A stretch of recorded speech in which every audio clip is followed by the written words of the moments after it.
Merci pour cette introduction. Donc, je vais effectivement vous parler aujourd'hui de la spectrométrie moyenne infrarouge pour le pilotage du troupeau laitier et donc de ses utilisations et de ses intérêts.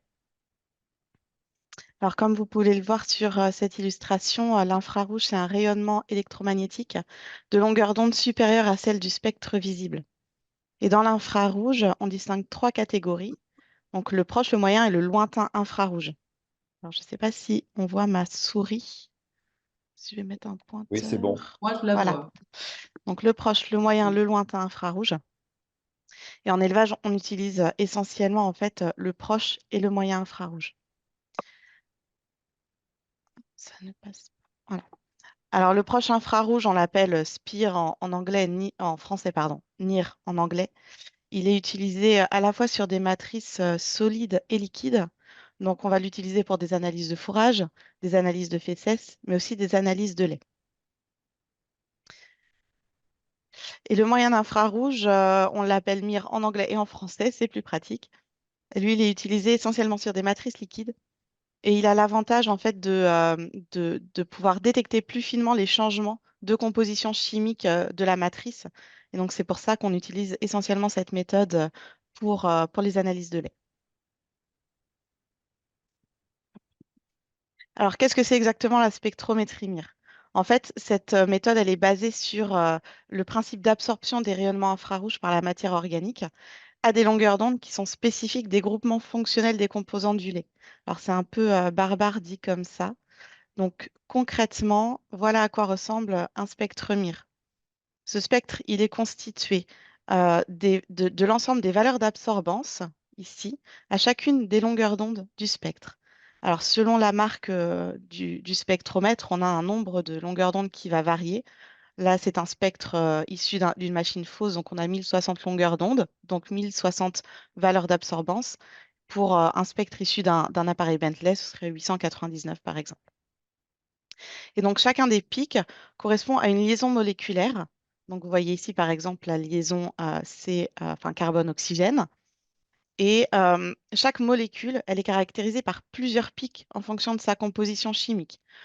Et l'amplitude de ces pics va varier en fonction de la quantité de chaque molécule présente dans le lait. Donc, pour obtenir la quantité de matière grasse présente dans le lait, il va falloir travailler sur les différents pics qui correspondent aux liaisons moléculaires qui caractérisent la matière grasse. Alors, donc, comme l'indique le titre de la présentation, la spectrométrie MIR, ce n'est pas une nouvelle technologie. C'est utilisé depuis longtemps dans les laboratoires d'analyse du lait pour déterminer notamment les éléments de paiement du lait sur le lait de tank. Donc, on va avoir le taux butyreux, le taux protéique, la lipolyse, le point de congélation du lait qui sont mesurés par cette méthode. Et selon les derniers chiffres publiés par le CNIEL, ce sont 54 000 producteurs qui sont concernés par ces analyses, avec en moyenne une analyse tous les 2 jours. Donc, je vous laisse calculer, on n'est pas loin des 10 millions d'analyses chaque année. Et la spectrométrie MIR est aussi utilisée pour le contrôle de performance, donc dans plus de 25 000 élevages, ce qui représente 15 millions d'analyses de lait par an sur des laits, cette fois-ci, individuels. Donc les caractères mesurés sont généralement le taux butyreux, le taux protéique, le taux d'urée du lait, la teneur en lactose, mais aussi depuis quelques années de nouveaux caractères qui vont dépendre là des services qui sont proposés par chaque entreprise de conseil en élevage. On va y revenir un petit peu plus tard. Alors, depuis quelques années, en fait, l'utilisation de cette technologie, elle s'est développée grâce à la possibilité d'extraire et de stocker les spectres. Parce que jusqu'à présent, lors de l'analyse, les spectres étaient générés pour calculer les valeurs des composants, mais n'étaient pas enregistrés. Donc, on ne pouvait pas s'en resservir a posteriori. Alors, l'utilisation de ces spectres, en fait, pour le phénotypage de nouveaux caractères, elle commence dans les années 2000, d'abord avec la composition en acide gras du lait en Belgique, avec les travaux fondateurs d'Hélène Sawyer qui font encore référence aujourd'hui. Puis en France, avec le programme Phénophin-lait, qui visait à prédire notamment les acides gras et les protéines du lait. Et on avait ensuite un autre programme qu'on considère comme fondateur, qui est le programme Optimir, qui avait une approche un peu différente puisque on n'était plus sur la quantification d'un composant du lait, mais sur la caractérisation d'un statut de l'animal qui avait donc un lien indirect avec le spectre. Alors depuis, cette utilisation, elle s'est étendue à bien d'autres composants ou caractères, donc des composants du lait tels que les teneurs en minéraux, en fractions protéiques, en métabolites, encore cétoniques du lait, et d'autres caractères quantitatifs ou qualitatifs relatifs à la santé, le bien-être des animaux, la transformation du lait ou encore l'impact environnemental et l'optimisation des ressources. Et ces dernières années, on a vu émerger en fait des démarches collectives internationales, comme la création en 2015 du réseau européen EMR. Donc, c'est un groupement d'intérêt économique européen qui regroupe un certain nombre de contrôles laitiers de différents pays européens et qui travaillent ensemble sur le développement de nouvelles équations, par exemple.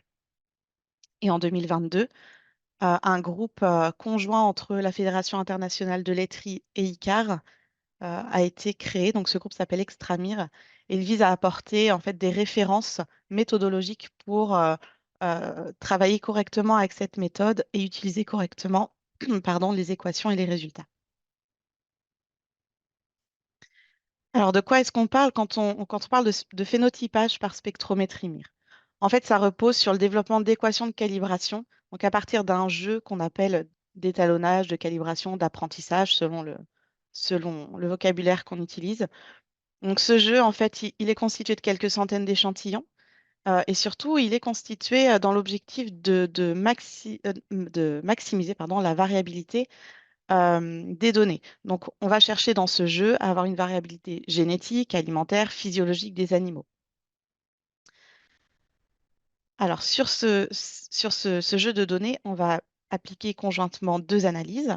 Donc, une analyse par spectrométrie MIR qui va nous permettre d'extraire les spectres et une analyse d'ancrage, donc par une méthode d'ancrage qui va nous donner la donnée de référence pour le caractère qu'on souhaite prédire. Donc, ça peut être une analyse physico-chimique, ça peut être un diagnostic, ça dépend du caractère qu'on veut étudier. Alors, on va mettre ensuite en relation en fait, les valeurs d'absorbance des spectres avec la donnée de référence via un modèle statistique qui va nous donner donc une équation constituée d'un certain nombre de coefficients à appliquer sur les valeurs d'absorbance. Et une fois qu'on a cette équation, on va valider, en fait, on va tester la précision de cette équation, soit en validation croisée, soit sur un jeu de données totalement externe. Et une fois que cette équation est validée et qu'on en connaît la précision, on va pouvoir l'appliquer à de nouveaux spectres qui sont issus de lait dont on ne dispose pas de la donnée de référence, comme par exemple les spectres générés lors des analyses de contrôle laitier ou de paiement du lait. On va appliquer les équations et on va avoir donc l'estimation du caractère d'intérêt. Donc cette méthode, elle présente de nombreux avantages. C'est une méthode qui est rapide, qui est non invasive, qui a un faible coût additionnel puisque les coûts de collecte en fait euh, sont déjà pris en charge dans les circuits classiques de contrôle laitier, par exemple. Donc ça permet un phénotypage en fait en routine et à haut débit à faible coût. Et à partir de ce phénotypage, on va pouvoir créer de nouveaux outils d'aide à la décision pour apporter en fait des informations on va dire en temps réel ou presque, si on prend en compte les délais d'analyse et de valorisation, mais c'est quelque chose d'assez rapide. Et on va également pouvoir l'utiliser pour la sélection génomique de nouveaux caractères. Comme on dit, à l'heure de la génomique, le phénotype est roi. En fait, pour pouvoir calculer des index génomiques, il faut une base de données de phénotypes sur de nombreux animaux et obtenue de la même manière, donc de manière assez standardisée. Et cette méthode permet de le faire. Donc là, vous avez en bas de l'écran un exemple d'une fiche taureau avec un certain nombre, donc c'est petit, mais un certain nombre d'index qui ont été calculés à partir d'indicateurs prédits par la spectrométrie MIR. Alors maintenant que vous connaissez toute la théorie, je vais vous parler de quelques exemples concrets. Donc j'ai choisi quatre exemples, parmi lesquels l'acétonémie, donc, qui bénéficie d'outils maintenant utilisés en routine depuis plusieurs années en élevage, la fromageabilité du lait. pour laquelle des outils sont disponibles sur le terrain, donc en race Montbéliarde, et sont en cours de transfert vers d'autres races. Les émissions de méthane entérique, donc pour lesquelles une équation existe et est en cours de mise à jour. Et enfin, un dernier projet qui est basé sur une approche holistique et qui est aujourd'hui à l'état de recherche. Alors, commençons par l'acétonémie. Donc, l'acétonémie, c'est une maladie métabolique du début de lactation chez la vache laitière. Et les recherches de ces dernières années, on va dire des 10-12 dernières années, ont abouti à la création de deux outils qui sont aujourd'hui utilisés en routine par les entreprises de conseil en élevage du réseau Eliance. Donc, on a l'outil Cétomir qui est basé sur les équations développées dans le projet Optimir et qui est utilisé aujourd'hui dans plus de 1500 élevages. Et on a d'autre part l'outil Cétodetect, qui est basé cette fois sur les prédictions de corps cétonique fournies par le- le constructeur de spectromètres, donc FOSS, et qui est utilisé dans plus de 8000 élevages. Alors, ces deux outils fonctionnent de la même façon. Euh, enfin, les sorties de cet outil, c'est ça. C'est un classement des vaches en fonction de leur risque de cétose. Donc, 0 pour les vaches saines, 1 à 2 pour les vaches à risque de cétose subclinique et 3, 4, 5 pour les risques plus forts de cétose clinique. Donc, ces outils ils permettent de détecter assez précocement ces risques pour prévenir ou corriger les situations à risque. Et à partir de ces outils, il y a aujourd'hui un index génomique qui a été calculé et qui est disponible dans les trois grandes races laitières françaises et qui permet de sélectionner en fait les animaux les plus résistants à cette maladie. Alors, en ce qui concerne la fromageabilité des laits, les travaux ont commencé en 2014 avec le programme FROMIR, qui a permis le développement de premières équations sur des laits à trois échelles, donc des laits individuels, des laits de troupeau, des laits de cuve de fromagerie, pour estimer les rendements de laboratoire et les indicateurs concernant les aptitudes à la coagulation enzymatique. C'était un projet pilote qui a eu lieu en zone Franche-Comté sur des laits en fait, des cahiers des charges AOP-IGP, donc en race Montbéliarde uniquement. Et depuis, ces équations, elles ont été consolidées avec l'apport de nouveaux laits. Donc, elles ont été consolidées pour être utilisables sur 10 races laitières et dans d'autres contextes de production que les contextes franc-comtois. Alors, comme pour l'acétonémie, ces équations, elles ont aussi servi à créer des index génomiques qui sont aujourd'hui diffusés en race Montbéliarde. Et, euh, et depuis le début de l'année, on a un projet qui s'appelle From for All qui a démarré et qui vise à développer une évaluation génomique de ces caractères dans 7 autres races laitières.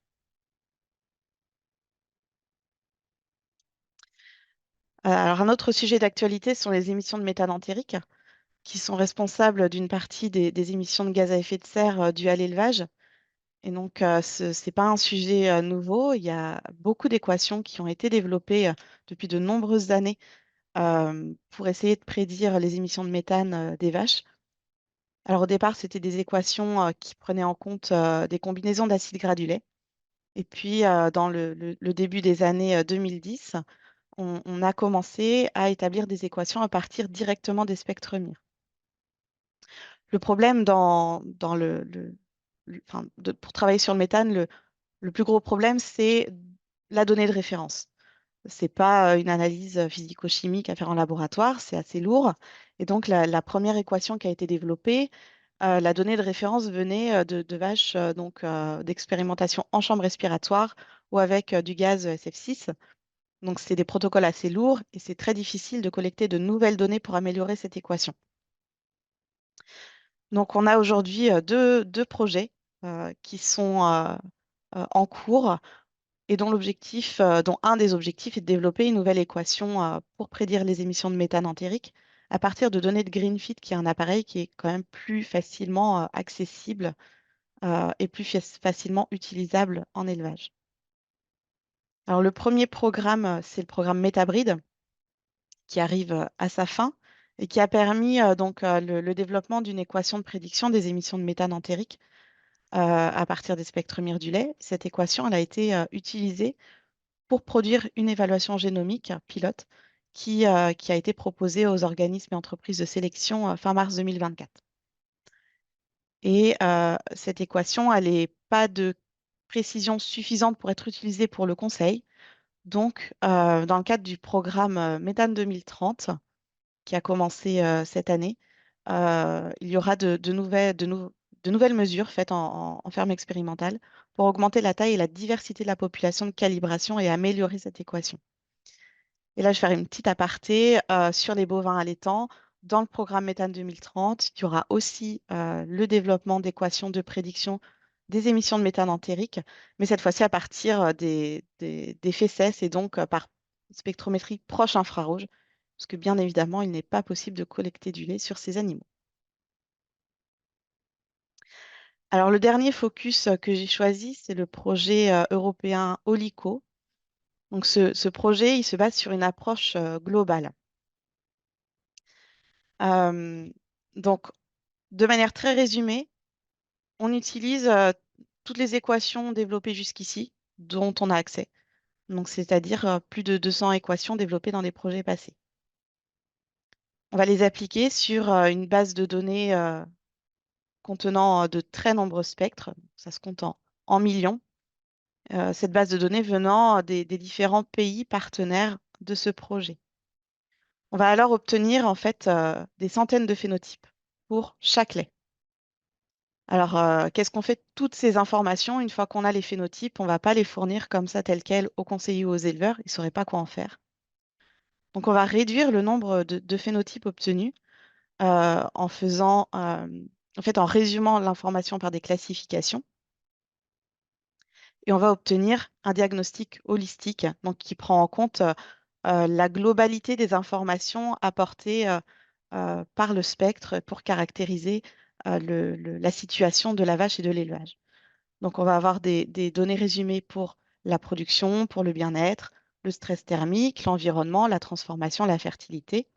Et c'est ce diagnostic qui va permettre d'apporter des solutions aux éleveurs via des applications web. Alors, je ne rentre pas forcément plus dans le détail. C'est un projet qui a démarré l'année dernière, qui est en cours de réalisation. Mais n'hésitez pas à consulter en fait le site internet qui est ici. Vous avez possibilité de vous abonner à la newsletter pour recevoir toutes les actualités de ce projet. Alors, vous l'avez compris, cette technologie, elle a beaucoup d'avantages et d'utilisations possibles, mais un petit bémol, c'est pas une méthode magique, c'est pas une recette miracle. Donc, je vais énumérer ici quelques petits points de vigilance pour que le développement d'équations ait le plus de chances de réussite possible. Alors tout d'abord, pour pouvoir phénotyper un caractère par cette méthode, il faut que les variations de ce caractère aient un impact sur le spectre. Ça va sans dire, mais des fois ça va mieux en le disant. Si on essaye de calibrer, je ne sais pas, la couleur des yeux de la vache et qu'il n'y a aucune variation de spectre par rapport à la couleur des yeux, ça ne fonctionnera pas. En deuxième point, la méthode d'ancrage, elle doit être fiable. Retenez que la précision d'une équation Mir, elle ne sera jamais supérieure à la précision de la méthode d'ancrage. En troisième point, ça concerne le jeu de données de calibration. Donc, il doit avoir une taille et une variabilité suffisante. Euh, Avoir des milliers d'individus dans une base de calibration, c'est bien, mais s'ils sont tous pareils, l'équation, elle ne pourra pas être bonne. Donc, il faut surtout une variabilité suffisante dans ce jeu de données. Les méthodes statistiques utilisées doivent être adaptées à ce type de données. Ça paraît évident, mais en fait, les spectres Mir ont la particularité d'avoir enfin, chaque absorbance à des longueurs d'onde successives a une corrélation avec la précédente et avec la suivante. Donc, il faut des méthodes statistiques adaptées pour pouvoir les traiter. Enfin, les modèles qui sont obtenus, ils doivent être testés sur un jeu de données de validation. Euh, le jeu de calibration, même s'il est de grande taille, il peut être assez spécifique d'une population. Et donc, avant de l'appliquer sur une nouvelle population, il faut qu'il soit testé sur un jeu de données qui soit représentatif de la variabilité de cette population. Par exemple, si un modèle est calibré uniquement sur des vaches Holstein alimentées avec de l'ensilage de maïs, il faut absolument le tester sur des vaches au pâturage si on veut l'utiliser pour du pâturage, parce que peut-être que cette équation ne sera pas robuste dans de nouvelles conditions. Et un dernier point, euh, donc les spectres doivent être standardisés. Il faut savoir que un spectromètre, il varie dans le temps. Il varie entre machines et il varie entre fabricants de machines. C'est-à-dire qu'un même lait analysé sur une même machine à plusieurs moments, sur deux machines d'une même marque ou sur deux machines de deux marques différentes, ne donnera pas le même spectre. Donc pour corriger ça et obtenir le même résultat, quelle que soit la machine et le moment d'analyse, on va appliquer des méthodes de standardisation. Donc, je ne vais pas rentrer dans le détail, mais je vous invite à aller lire la publication de Clément Grelet qui détaille cette méthode et également à suivre les travaux du groupe ICAR Phil Extramir, donc qui vise justement à apporter toutes ces références méthodologiques. Donc, j'arrive à la fin de ma présentation. J'espère que je ne vous ai pas trop assommé avec tous ces détails techniques. Quelques messages clés à retenir. Donc, la spectrométrie MIR, c'est un outil rapide, peu coûteux, qui permet le phénotypage à grande échelle de nouveaux caractères, mais aussi le développement d'outils d'aide à la décision et d'index génomiques. Retenez également qu'il y a une coopération internationale qui est à l'œuvre pour fiabiliser son utilisation. Et alors, j'ai parlé quasi exclusivement des bovins laitiers, mais sachez également qu'en petits ruminants, donc en caprins et en ovins, des travaux existent, même s'ils sont moins nombreux et pour l'instant moins avancés. Et enfin, un dernier point, les travaux sont déployés aujourd'hui essentiellement sur le lait individuel. Pourtant, on a, comme je vous ai dit, un circuit de données du paiement à la qualité sur des laits de tank qui génère 10 millions de spectres par an. Et il serait vraiment intéressant de pouvoir déployer des outils via ce circuit, de même qu'à l'échelle de la cuve de fromagerie pour un conseil eh bien, de la fourche à la fourchette. Je vous remercie pour votre attention et je peux répondre à d'éventuelles questions si vous en avez. Et je vous mets également mon adresse mail si vous avez des questions après cette présentation.